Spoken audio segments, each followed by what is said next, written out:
because they actually shot my little cousin in front of my son, and then they chased my baby down and shot him.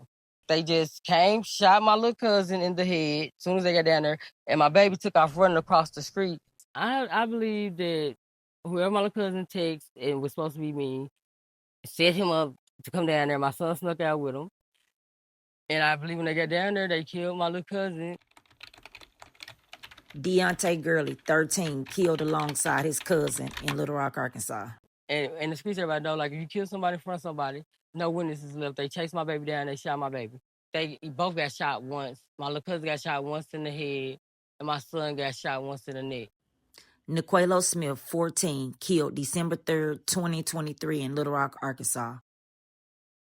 Hey, how you doing today? I'm doing fine. How are you doing today? I'm doing all right. I want to thank you for coming to Street Mothers Podcast and coming to tell us your story. Can I have your name? My name is LaShawna Smith. All right, LaShawna. We're gonna just kind of like get right into everything. You got any siblings or anything? Yes, I have 3 brothers and 3 sisters. Okay. On my mama's side, I was my daddy's only child.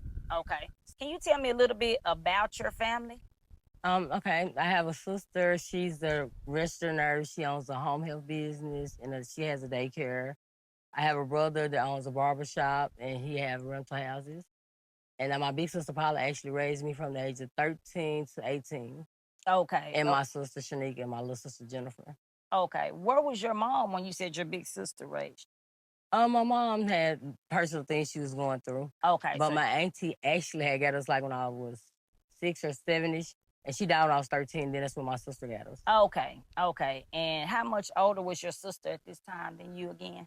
Oh, she my mama's second born. So Okay. I'm the 5th born child. Okay. All right. So now we kind of got a little bit of family history there.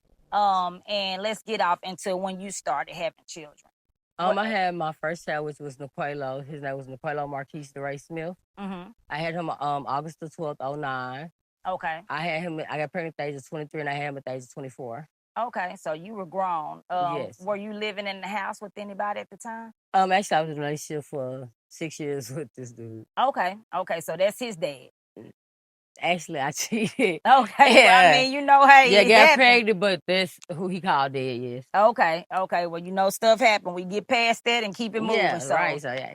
All right. Mm-hmm. Okay, so I know that you, first off, who we got with you today? This is my daughter. All right. This is my second born. Actually, her and my son had the same death. They 2.5 years apart. They got the same death when they got murdered. Okay. Yes. Okay. Mm-hmm. So you said he got murdered. So since we are, since right, we brought that, we're gonna go ahead and get into that. How old was your son?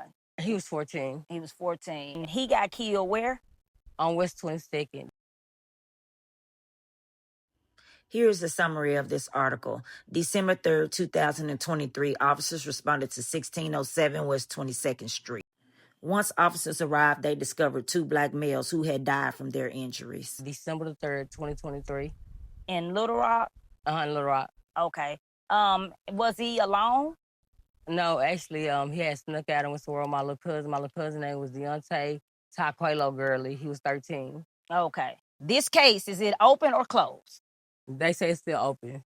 Okay, and it's unsolved, or is it? It's unsolved. Okay, so it's an unsolved case. It is. All right. Now let's go into that day. Well, actually, okay, my cousin came to our house December the 1st on the Saturday weekend because I had just moved to the house I was in. I moved in the house June, so 6 months before the murder. And I let him come and stay the weekend. So December the 2nd, I had worked that day, that morning 7 to 3, because I worked in the medical field. I'm a CNA. I've been one for 20 years. And so they had went hiking with my son, other family that day. They came home around 4th, December the 2nd. And they asked me when they married, could they go to West 22nd to meet some girls that my little cousin had met on Instagram, and I had said no. And so they went about their day, but later on, that night, right before I went to bed, I heard my little cousin talking on the phone to somebody about an FNN. Okay, can you explain to the viewers that don't know what an FNN is? What is an FNN? It's a gun. Okay. And my son, they thought I didn't know what it was, but it's a gun. And so I had called my son to the restroom, and I said, what? I said, who is to the talking to about an FNN? I said, that's a gun. He saw his friend from Eastgate Now, Tuda is the nickname of your cousin. My little cousin, yes. Okay. Deontay. All right. Okay. Yes, and he said his friend from Eastgate, and I told my son, I said, don't play with me. I said, don't let the devil trick you. I said, y'all need to lay down. And he said, I'm not doing nothing, mama. And he went to the room, he said, I love you. I said, I love you too, twin. And he closed the door, and I heard him tell my little cousin, you talking too loud, mama can hear you. But at the end of the day, I didn't think it was like nothing like them. They was just thinking, I was just thinking they was talking about it. He was talking about a gun. Okay. So my little cousin came around 10-ish, something like about 10:30. I was on the couch. He said he was going to get some noodles. And I told him that was fine. And he told me he loved me. And I ended up passing out, going to sleep. Right after that, my daughter woke me up at 10 a.m., which would be December 3rd. And she said, Mama, they snuck out and they made it back here. And I said, who? She said, Qualo and Tuda. I said, when? She said, they snuck out at 11:47 p.m., which was that night, December 2nd. And so I got up, in a panic, looked at my son's room. I seen his iPhone 11 wasn't in there, but my little cousin's phone was on the bed because his phone worked with Wi-Fi or whatever. And so I called the police, made a missing person report. And like an hour after I made the report, I got a call from a detective asking about a description of my son. But by that time, I had got my son ping from his iPhone, and his ping was on West 22nd. Okay, so let's back up and slow it down a little bit. So this West 22nd, and you said that you got a call. I mean, they asked you earlier about meeting some girls. Yeah, I didn't.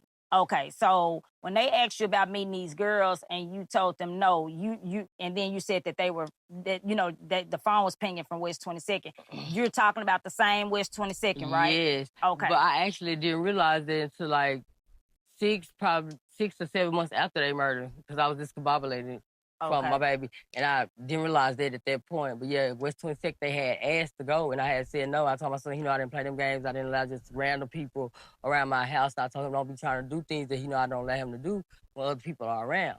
So earlier that day when they asked to go to West 22nd, that was around, I know you probably don't remember exactly what time, but was it day? Was it night? Yeah, it was day. So it was about 4:30, because they had just came from hiking, because I worked 7 to 3 that day. Okay. And they had left like at 8 o'clock that morning with my son of the family. And him and my little cousin were hiking with my son of the family. And he dropped my son I call him his dad, dropped him off about 4 p.m. Okay. Mm-hmm. Okay. So now back to West 22nd. Okay, so the phone was pinging from there. And then what happened next? Well, they told us we had to come to the police station. I contacted my cousin for one, because my little cousin that had killed his mama is my first cousin. Our mamas are sisters. Okay. And so I tried to contact her. I contacted his daddy. We went to the 12th Street police station, and they said we had to do a DNA swab, so they can identify them. Because on the news, when I went on news break, when the murder happened, it actually said 2 adult males found dead. But by that time, they hadn't identified them. How fast did this DNA come back? Well, I'm going to say they released their names like they got killed on the 3rd. I'm going to say it was like the 7th or the 6th when they finally released their names. So it was kind of this DNA test, and I'm asking this for a reason, because Okay. the police are always saying that they waiting on DNA. So that to identify your son, they took y'all DNA, and within a few days they had the results back to know that was him. Yeah, because I seen it. They had posted their names. Okay. What detective is handling this case? Detective Husten. I hope I said it right. Detective Hudson? Yeah, that's it, right. That's it. I know Detective Hudson with his big old. I ain't even finna get on him. But what is he doing? Because when the murder first happened, I was told it was plenty of evidence left at the scene that they were going to run it, but here we are today. I don't know, and it's just different stuff. Okay, so how often do you reach out to Detective Hudson? At first, when it first happened, it was like every week thing. But I'm like, let them do their job. Right. Then I turn to like every month, like if they have to run evidence, or you tell me they have to run evidence, I would like a month of call to get them time to run the evidence. But then there still be no results. Now, when was the last time you talked to him? I'm gonna say about a month ago. About a month ago. So what are y'all conversations like? Now he just basically telling me he's working on it, and he's just trying to wait till he get the right evidence before he just presented. And that can't happen. But I mean, do you feel like that he's really working on this? I actually don't, because I mean, like I said, December 3rd, about 2 years. Okay. And like I said, if he had his phone and his phone ping, my son had off, I said they still have his phone. Like literally, it's still there and it's still on. Can you tell me what was some of this evidence that you said that do you know? Did they tell you? They won't tell us anything as far as like evidence wise, because they don't want to mess up the case or to get out certain things, because it's only certain things that the person that was involved or that was there would know that nobody else would know, so they won't tell us certain things. Okay. So now we got a little bit of information on, the investigation that's absolutely doing nothing. Right. Let's get into, what type of person your son was and your nephew, because hopefully we can kind of start getting to the bottom of what's going on with them. Well, when my son first got murdered, I had wrote a letter, like titled after my favorite rapper Lucci, letter from Lucci, but I said a letter to my son Naqualo Smith, aka my twin, because I called him my twin because we look just alike. I said, Mama sitting here thinking about you. The first time I heard your heartbeat, it was the most happiest time in my life. You had the most contagious smile.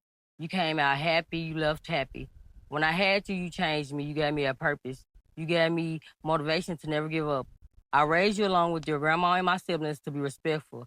I tried teaching you about structure and order, and that there's consequences behind your actions. And never put nothing or nobody before God, not even me. I worked hard because I told you I didn't want you to be another statistic in this devilish world we in. I also taught you that life and time is not replaceable and that time waits on no one. After you passed and left me, Miss Ellie, which is his other mother, she chose his schools. Like he was in Excel, and when he got murdered, he was in Forest High STEAM School. She got some of your schoolwork, and one assignment asked, what was 3 things you were grateful for? And number 1 was me. And you said I was your star and the best mom, and I love you. So Mama take pleasure in knowing I made you happy like you made me happy with the 14 years God gave us. And I'm so happy seeing all the people you touched in them 14 years. The 14 years, now you can rest, baby, until Mama see you again. August the 12th, 09 to 12/3/2023. Long live Qualo Forever 14. That is beautiful. That is beautiful. Because he had a passion for football. Like I said, the contagious smile. This is a picture when he was little. The contagious smile I was talking about. Did you get a chance to get him that letter? No, I wrote this right after he died. Oh, you wrote that after he died. Okay. Yeah, and I read it at his funeral. Oh, yeah, that was beautiful. Yeah. It's all the things I tried to teach him in life, because kids fail to realize, like I said, life and time is not replaceable. A person that cares about you won't put you in situations. Let's get into what you mean by that. Like, I just feel like a person that loves you won't put your life in danger. Like I said, again, life and time is not replaceable. People love you, supposed to motivate you. They wouldn't lead you into danger or put you in certain situations. So who are you referring to in that? Just in life, like just kids, like some kids are sheltered. Okay. And they don't want to admit it. Then it's other kids that are not. And the sheltered kids need to learn how to know the difference between your shelter. You have certain things that certain kids don't. So even if you hang with certain people, you don't have to do the exact same things or be around. That's right. Because y'all in different lives. This is a lifestyle for them. This is just something the shelter child will be doing for fun. Yeah. And most shelter kids don't survive in the street. Right. It's 2 totally different lifestyles. That's right. That's right. So let's get into your nephew, because he was murdered as well with your son. Yes, take it. And you said your son was into, I can see the posters and everything. Football. He played for the Seahawks. And I walked him down the aisle. Then his poster for Forest High STEAM School, where he's playing for all his football team members. Yeah. So he was very athletic and he was involved. Yeah, he loved the Buffalo River. That was like one of his favorite places to go, the Buffalo River. We supposed to be going so we can get the experience what he liked with his other family. And he liked going to the Ozarks and stuff like that. Yeah, and it's pretty up there. And that's why I said that day they went hiking with his other family. And my little cousin had that was his first time doing something like that. And my son other day told me that my little cousin was mad the whole time because he had never done it. But before the trip was over, he said, "Thank you, I had fun." And they actually got murdered that night. So, your nephew, what type of person was he? Was he involved in? Because these are kids. Yeah, they are kids. So something happened. Yeah, sometimes I don't know the extent. My little kids, I don't know what extent he's wrong things. He did things that most little kids probably did and got in trouble. Vince Juvenile, I didn't know the extent of it because I stayed in Little Rock. My mama stayed in North Little Rock where my cousin stayed. And so, like, he stayed in North Little Rock. But, so I don't know the extent. He did things little kids do. Because they actually shot my little cousin in front of my son. And then they chased my baby down and shot him.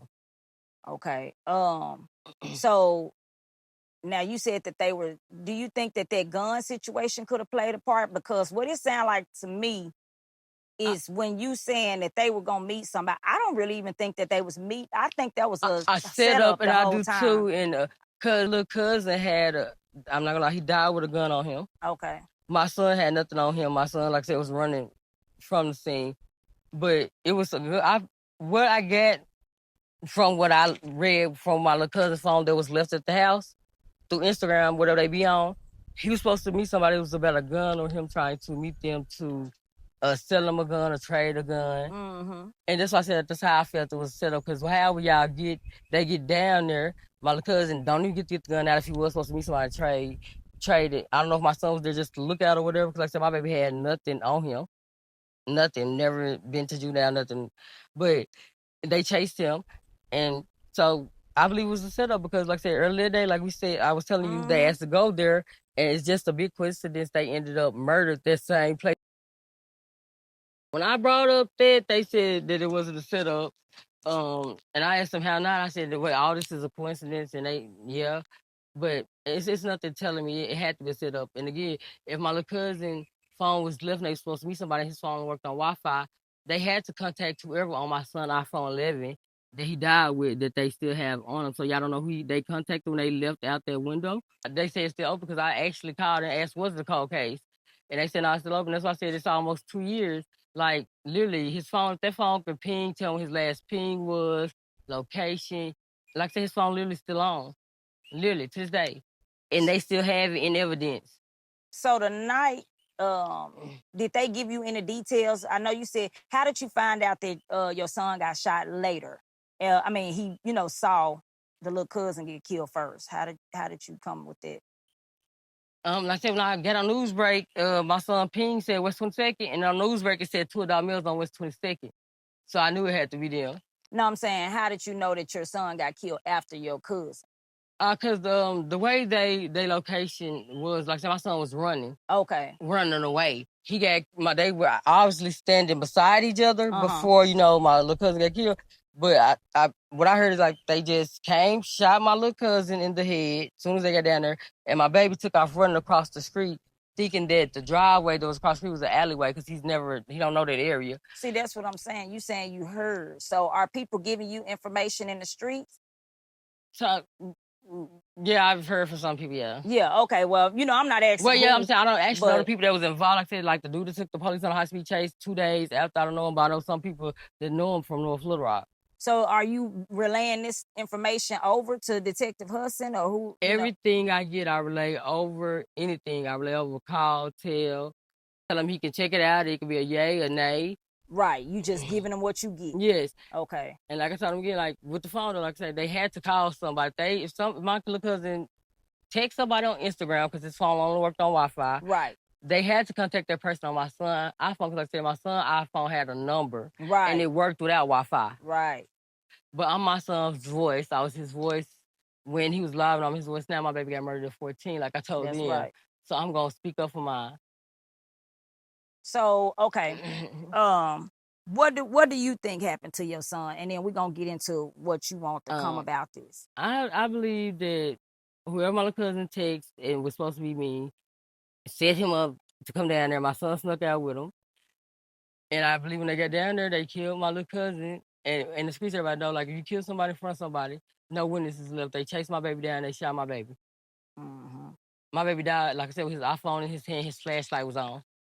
So did they tell you like how many times he was shot or where he was shot at or anything? I got the death certificate. They both got shot once. My little cousin got shot once in the head, and my son got shot once in the neck.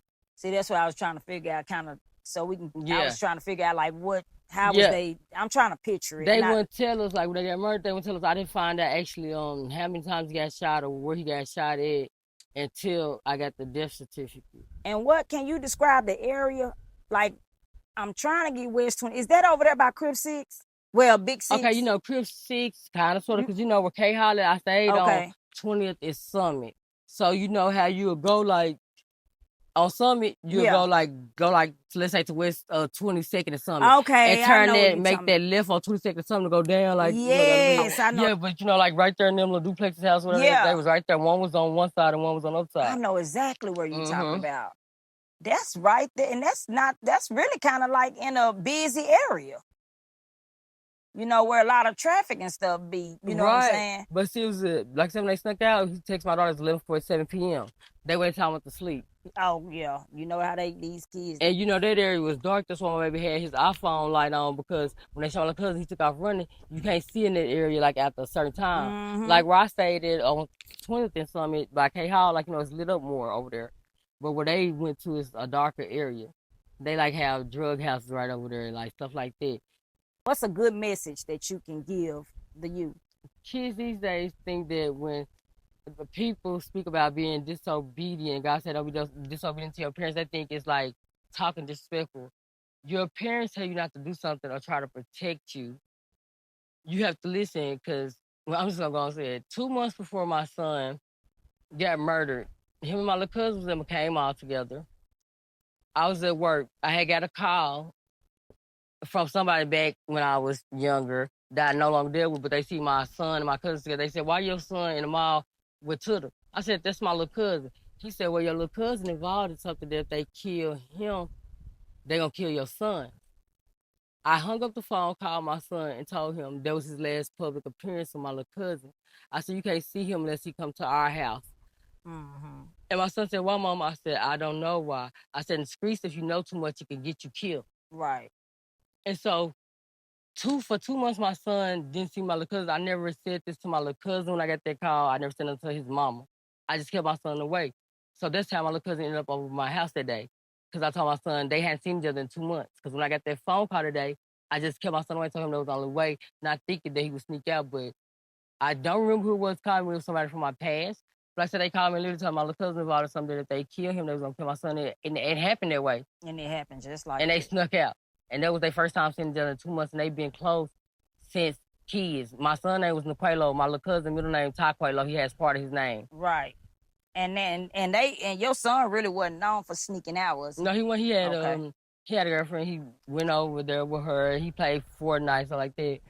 But he didn't sneak out. Like I said, I let my little cousin come over there because, like I said, my little cousin know he's a child. So when I got that call 2 months before, they both kids at that you know what I'm age. saying? Yeah. But when my little cousin, when I got that call from that person, they seen my son at the mall, my little cousin 2 months before the murder, and I stopped my son from hanging with him, I never mentioned it to my little cousin because he's a child. I just kept my son away. So that's why I said that's why my little cousin was over there. Right. Because 2 months before that, I got that call, and I just, like I said, in the streets, if you know too much, it can get you killed. If you involve yourself in people's situations, you have to face their consequences. Yeah, that's a powerful message right there. That's something that they definitely need to hear. And people's family, it's okay to take up for family and be there for family, but again, family is why I'm here. Like, tell people, I love my family, but never love your family to the point where it costs you your life. Like I said again, life and time is not replaceable. So, with all of this that you went through and losing your child at such an early age, what are you doing now with your other children? Like, I mean, how are y'all? I'm just more mindful of who I let them hang with or be around, with this family or not. And just because you think you know people or who they used to be, people change daily like the Arkansas weather. Right. Constantly. So you just have to be mindful of who your kids hang around. And like I say, my only downfall probably was not monitoring social media. Right. But other than that, I knew my son everything. I knew his every step. Like I said, his other family, my son went to places, like I said, the Buffalo River. He stayed with his other family for 9 months when he went to Excel. And then they got him in, like I said, 7th grade. They got him into Forest Heights. But yeah, It's just be mindful of who your kids hang around, like I say. And if people realize that it takes a mother 9 months to bring a child into this world, it only takes a second for that child to be taken out. That's right. So you cherish what you can't replace. And that's like your time. And not materialistic things or trying to be something you're not. Yeah. Always be authentic. Be yourself. Yeah, that's right. Do you regret like how you anything about how you raised your son that you feel like sometimes when you get in your emotional? Sometimes I do, but like I said, when his other mom picked up his assignment and they asked him 3 things he was grateful for, he said I was his star, talking about how good a mother I was, how I took care of them because I never got, not to knock anybody for anything, I never got government assistance, nothing, everything I got is because of me. Right. So you work. Yeah, but I do have a support system. Like I said, my brothers and sisters, what they have is that's theirs, but we support each other. I have a support system. That's right. Well, that's a blessing because a lot of people don't have that, We blessed. I'm blessed like that too. You got a good support system that's gonna be there for you if you do get in a situation. But see, if you do right by people, people do right by you. You That's realize right. who really for you and who really not. The people that's really for you want to see you prosper. They're not gonna bring you down. So what are y'all doing to move forward with everything since the case is at a standstill? I have a memory room in my house. I started a whole memory room when he first got murdered. I focused on like stuff like that. And like I go, me and his other family, his dad actually married me like a year ago. He's a priest like Congratulations. Yes. And I still talk to them. I said I went on them so we can go to the Buffalo River because they want us to experience his favorite place to go. So I'm waiting on Dad to do that. So just keeping his name alive, his memory alive, and just letting kids know, like, hey, you don't have to follow a trend or try to be something you're not. Don't let social media or delusion of this world fool you. That's right. So, okay, now let's get into the justice stage. What do you want to see happen with your son and your cousin's case? Well, because the people that did this actually are cowards. They need to go, well, it's a special place of hell for them anyway. I want to see them go where they should be. They family should be feeling the same as ours. So like hell or jail, which one? Either or do fine by me. And I'm not God, I'm not so forgiving. Would never forgive them. I want them to go to the deepest depth of hell. And what's that movie, Drag Me to Hell? I mean, you keeping it real. Drag me to hell. If I could, I'd drag them myself. Yeah. That's keeping it real. That's what I want you to do. I wish up on them to feel what I feel. And let them know they cowards. Like who shoots a 13-year-old in the head, set up a 13-year-old, then takes a 14-year-old child with no type of weapon and on them down. That doesn't make you gangster. That doesn't make you a man. But we know half this generation is sissy anyway. Yeah. That's why when they go to jail without a gun, they become somebody, you know what? Yeah. Because that's all they do is use guns. Half of them want to survive. They scared to go on and box. Right. And if they do box, they scared to get whooped. Yeah, but we grew up, win, lose, or draw, you better stand them 10. I told my son back in the day before he got married, I said, we used to dance, battle, and fight each other every time we seen each other. People wasn't murdering folks for getting beat up. Like, my God. Yeah, you live to fight another day. But still, you have to adapt to your environment. As we can see what type of generation this is, we just have to adapt to it. Yeah. But they deserve to go to hell, jail. Like I said, I want their mama to feel what I feel. And that's all I wish for. If you ever find out who did this and the mom wanted to have a conversation with you, would you be open to that? I will, because like I tell people, kids are a product of their environment. Just because a child gets grown to do certain things doesn't mean their mama didn't raise them right. Right. We are a product of our environment. Is how we keep our house clean, how we live, our hygiene, stuff like that. That's a product of your environment. When we get grown and make our own decisions, which God holds us accountable for at a certain age, right, it's on us. We can't blame it on the parents, so I would. That's right. That's real. Because his mama, because I'm pretty sure the people that did this, I know for a fact, is not their age. I don't know exactly who it is, but the people that's been saying the streets, they all way older. The person that took on high-speed chase 2 days after. Right. Why would they take y'all on high-speed chase with cameras if they didn't have anything to hide? Okay, so the police knew. How did they know to chase these people? I don't know. Like, I actually didn't know until like February they got killed December 3rd.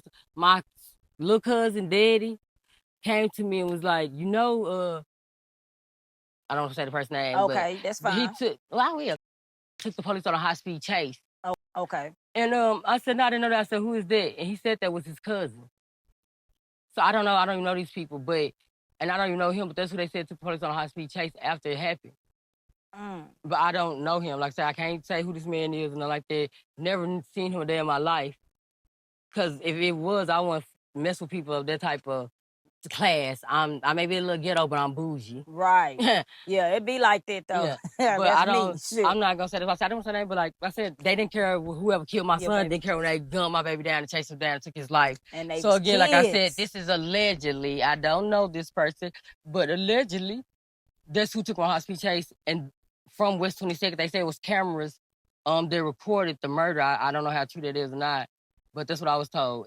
But they did confirm that they did take them on a high-speed chase 2 days after that, when I confronted them about hearing about it. So he did actually take them on a high-speed chase. That did happen. But other than that, I don't know what became of that.